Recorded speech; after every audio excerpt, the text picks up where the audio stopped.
Do you feel like your players are starting to gain benefits from these morning skates? Is this starting to become a routine more, like it wasn't last year? Oh, I don't know if we're going to do it. I don't know if there's. I don't know. That's certainly not why we're doing it. We're just trying to get a meeting done in the morning prior to the evening, because there's another evening meeting. So we don't want to. And we have the opportunity to do it because we've been so spread out with our time. This is going to change as we start playing the games. And yeah, so I don't, either way, I like to err on the other side. I think we're here too much when the season really gets cranked up. But as of late, we haven't been. It's just been so spread out. In that game against Buffalo, what was clicking for them? That well, they had the puck. I thought they all were skating. Cam was obviously scores 2 huge goals for us.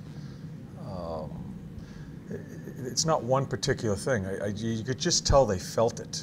You could tell they were playing with confidence. I thought Luke made 3 or 4 great backhand passes that I don't think a lot of guys can make in this league, in where he was on the ice and the pressure that was on him. It was really impressive to me. But I thought he had the puck more. It's usually Brett that has the puck a lot. I thought Luke had the puck more, and I thought it really helped out opening up the ice for the other guys. He's told me that he's felt this game's been a little slow. Do you see it coming? It's coming, yeah. I think it has been a slow start for him. I think he's had a problem just kind of watching and then making a decision and moving his legs instead of moving his legs and then making a decision. That split second of gliding and watching a play or chasing a puck, whatever it may be, when your legs aren't moving, that's when things close out. That's when there's a turnover. A lot of bad things happen. So we have really stressed with him to keep your legs moving and read the ice from there with your legs moving. John, Doobie skated yesterday. Is there a chance he plays tonight? No. No. Now I'll ask, who's your goalie tonight? Corpy. Okay. Hannakainen, is he still in the lineup tonight for Yes. Milan? Why is he staying? What's he doing to stay in the lineup? He's chased pucks. We changed our lineup a little bit where we take out Sonny, a more skilled guy, take out Kooks, a more skilled guy, add Harry, who is just an ultimate competitor, physical. Hanny chases pucks, forechecks, plays under the hash. As we talked about, our team had it ass backwards a little bit. We were relying too much on skill instead of bringing basically a harder game, and then the skill comes into play. I think those guys give us more of a foundation that way, and I think they both played pretty well. John, he has to be deserving of the play for sure, but how pleased are you to be able to put Harrington out there on a regular basis, given what he's been through? Yeah. And the patience and the time and all that stuff. But I'll tell you, you guys always talk that way. That a lot of people live in that world as far as having the weight, not in the lineup, and a lot of coaches pull for those guys that aren't in there, and they're just great competitors. Harry's handled himself tremendously. Don't get me wrong what I'm saying here, but this is part of the game. If he was rock solid and did everything correctly and he's in the top 4, he plays. But he has not shown us that, and he's in that 5, 6 and kind of in and out. So I'm happy for Hanny. I'm happy for all of them that are in those roles, but that's a really important role with a National Hockey League team, to have the right attitude when you're in that situation and be ready to go when you're called upon. I think it's a really big role. So I hope I'm explaining myself. Yeah. It's not like I feel, man, Harry's not playing tonight. I feel like... It's not charity. No. But it's like his 3rd year. Yeah. Here with a ton of Yeah. playing. Yeah. It's unusual, like, to go that long. Usually you're now or you're somewhere you're not. Yeah, it just is what it is. And listen, he has handled himself tremendously. Be more consistent, and you're not going to be put out. You're not going to be taken out of the lineup. We really try to be very honest about our assessment of the players.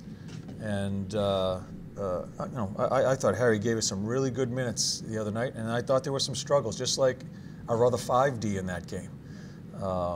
But yes, I'm just trying to frame how important a position that is of being ready to get called into that lineup. I don't feel bad you're out, because I think we're trying to be honest and very fair about our decision making. Just be ready to go when you get called. John, following that line of thinking, can we just put the name Korpisalo in there where you just said Harrington's name? Has he earned that right to get 3 straight starts like this? Yeah, yeah. What about his play is keeping him in there? Yeah, he is. And I watch his game very closely because I have Bob. I know Bob hasn't played in a bit here, and Bob's a 2-time Vezina and all the things that come with him. So I watch Corpy's play very closely as far as where he is, and he's let in 4 goals in a number of these games, but he's made some phenomenal saves at key times in games. He has grown as a goaltender, and he deserves to play right now. It's been a little bit of a slow start for Bob, and I think Corpy has found a way to kick, spit, punch, do whatever he can in letting in 4 goals, but find a way to make huge saves at key times. So that's why he plays. And Bob's going to be a huge part of this. We all know that. But right now, Corpy's playing really well, so he plays. John, you've seen a lot of great players in your time in this league. What impresses you the most about Werenski? Just his, you know what, Mickey, and it's not, it's almost like an intangible, just the way he's so reactive on the ice. He doesn't overthink. I think he's a true instinctive player. He doesn't overthink things. He just allows himself to play. And I think him and Brett on our team, Panarin, are 2 guys that sometimes don't even know what they're doing. They're just playing. And to me, it's a huge asset for them is that they get out of their own way. And I think a lot of players in this league bundle themselves up and get tied up in knots because they're overthinking what they're doing. They just allow themselves to play. And obviously, the stuff that we see up front, the skill, the skating, I mean, it's just, it's off the charts as far as what he can do. And Mickey, he's still so young. And I'm on him a little bit. I want to, without giving him too much to think about, I want him to work on the other side of the puck defensively, but I don't want to lose that innate ability of drawing the rush, stay in the offensive zone as long as you can, as I want him to. He's a rover, but he has the ability to get back too because he just is such a great skater. So I'm not sure if I'm answering it, but yeah. Yeah, oh, he is a rover. He's not a defenseman. He is a rover. And we have really spent a lot of time telling him that. Because a young player in this league says, oh, shit, I got a Jonesy's back there alone again. And we want him up the ice. And we'll figure out the other stuff as it comes.